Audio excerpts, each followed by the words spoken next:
জাপানের এই গ্রাম থেকে সবাইকে শুভেচ্ছা। এই সুন্দর এই অনাবিল দৃশ্য দেখে আমার মন এবং প্রাণ জুড়িয়ে যায়। কি এক অপসংস্কৃতির মাঝে আমি বড় হয়েছি, আজ আমি বুঝি।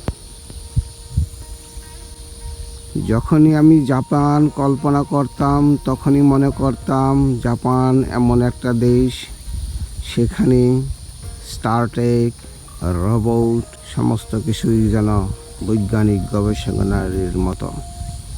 কিন্তু আজ এই জাপান থেকে বলছি, জাপান এবং বাংলাদেশের কোনো তফাৎ নেই। শুধু একটাই তফাৎ, সেটা হলো মানুষের মনগুলো, সামাজিক সিস্টেমগুলো, আইনের শাসনগুলো। এটা যদি হয়ে যায়, আমরা জাপানের মতো উন্নত হয়ে যাব। সবচেয়ে বড় যে কষ্টকর বিষয় হলো, আমি বিশ্ববিদ্যালয় পাশ করেছি, কিন্তু আমি বড় হয়েছি কৃষিকে ঘৃণা করে।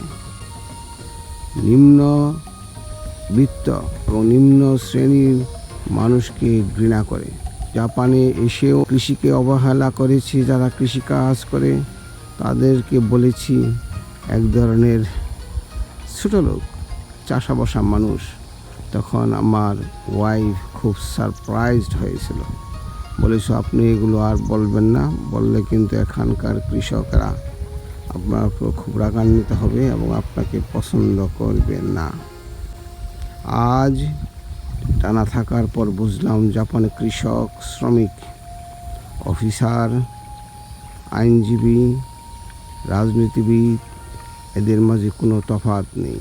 সমাজতন্ত্রের মতো সম্পদ সরকার কন্ট্রোল করে সমতা করে না, কিন্তু মানুষের মাঝে এমন একটা সিস্টেম রয়েছে, বেতনে, রোজগারে, সামাজিক অবস্থানে অটোমেটিক্যালি একটা ব্যালেন্স অবস্থায় থাকে।